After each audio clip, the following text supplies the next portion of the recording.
di bawahnya itu, iaitu yang di-Pertua Agong Parti Islam setanah Melayu, Dr. Burhanuddin Al-Halmi. Tak apalah dunia masuk penjara, keluar penjara, tapi dalam kubur insya-Allah tempat rehat, tempat kita berehat, bekerja di dunia ni.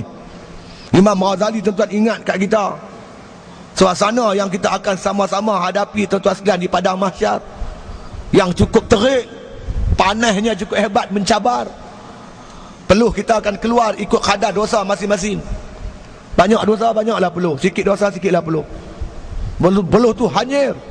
Kalau ditakdirkan setitik peluh tu jatuh ke muka bumi tuan-tuan, seluruh penghuni dunia tak boleh makan, bau busuk, hanyir. Macam mana kita nak hidup dalam suasana peluh yang dahsyat itu? Panas terik.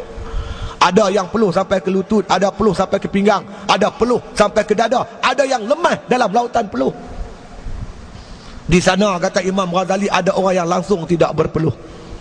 Siapa mereka itu? Bahkan mendapat lindungan Arash. Iaitulah orang-orang yang di dunia dulu dia telah berpeluh.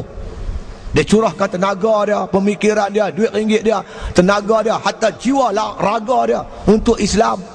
Habis keringat dia untuk agama Allah, maka di akhirat besok dia tak berpeluh. Jadi saya nak ajak tuan-tuan, mari kita curahkan peluh kita. Dah 50 tahun kita merdeka tuan-tuan, tak ada nampak alamat dan tanda-tanda negara kita akan tertegak sebagai baldatun thayyibah, negara yang baik, negara yang tertegak dalamnya al-amru bil ma'ruf wan nahyun 'anil munkar. Tak ada. Kemungkaran terus berleluasa. Ni malam ni mungkar, ni malam ni. Bukan jauh mana pusat Islam dataran mereka, dekat dia, menjerit pun dengar. Habis orang pusat Islam buat apa? Hampa duduk di atas bumbung pusat Islam tu, hampa nampak dataran mereka apa orang buat. Bila tengok pukul 3-4 pagi, apa manusia buat? Apa tindakan pusat Islam? Kerana pusat Islam cuma ada pusat. Dia ada apa? Ada pusat ya. Pusat ada apa? Islam ni tuan-tuan cuma pamerannya, bukan tujuan untuk dilaksanakan atas muka bumi. Sebab tu dah setengah abad kita merdeka, tak ada alamat dan tanda hukum Islam akan terdaulat. Kita tak nampak kemungkaran makin kurang dah. Yang kita nampak makin bertambah. Makin bertambah. Nak cakap apa? Bini hang tudung pun tak boleh tutup. Kepala pun tak boleh tutup. Macam mana nak jaga agama? Fikir betul-betul. Anak kamu pun kamu tak boleh suruh tutup aurat. Macam mana kamu nak jaga umat Islam se-Malaysia ni? Kamu nak belagak pemimpin dunia, Islam dunia, macam mana? Rumah tangga kamu pun tak selesai. Bini kamu, anak kamu pun tak selesai dalam perkara itu. Perkara aurat pun tak selesai. Nak cakap apa?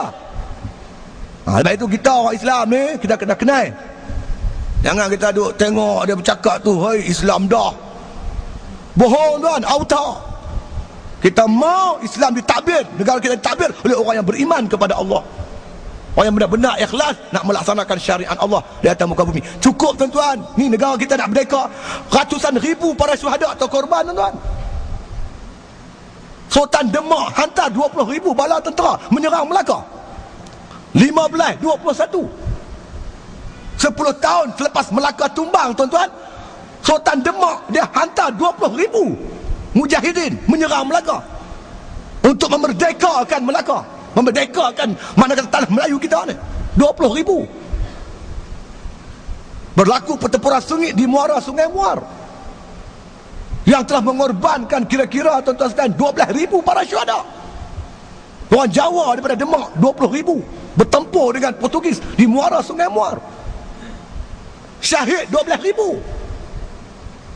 Yang 8,000 lagi yang tak mati tuan-tuan sekalian bertebaranlah di pantai barat tanah Melayu kita ni. Tu ada orang Jawa di Johor, Muar Johor, ada orang Jawa sikit di Melaka, ada sikit orang Jawa di Sabak Berenam, Sungai Besar, Bagan Datuk. Semua ni Jawa-Jawa ni dulu pejuang Islam ni. Pak hampa bagi tahu bagaimana Sultan Aceh hantar mujahidin menyerang Melaka. Ribuan terbunuh. Itu zaman Portugis. Berlaku tuan-tuan sekalian. Bukan sikit makna kata umat Islam. British menyerang Pasir Salak, ramai yang syahid. Tentera British menyerang Kuala Kangsar, ramai orang Kuala Kangsar yang syahid. Bukan sikit. Untuk apa? Kalau setakat nak kemajuan, biar British merintah pun tanah Melayu kita maju. Buktinya tuan-tuan, apabila makna kata British menjajah Hong Kong, Hong Kong lebih maju daripada tanah besar negeri China. 100 tahun British menjajah Hong Kong, Hong Kong maju lebih daripada negeri China lagi. Kalau setakat kita nak kemajuan lah. Tapi kita nak Islam terdaulat.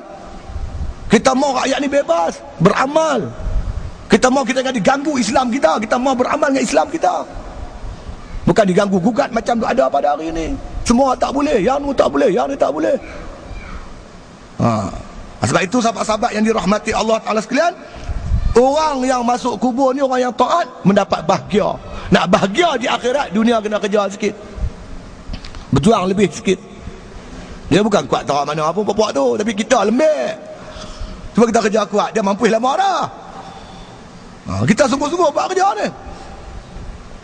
50 tahun, 1 juta penagih dia ada. Yang rempit tak kira lagi. Gejala sosial tak kira lagi. Semua kena pada orang Melayu. Ini bala daripada Allah Subhanahu Wa Taala ke atas kita. Sebab itu kita kena kerja kuat.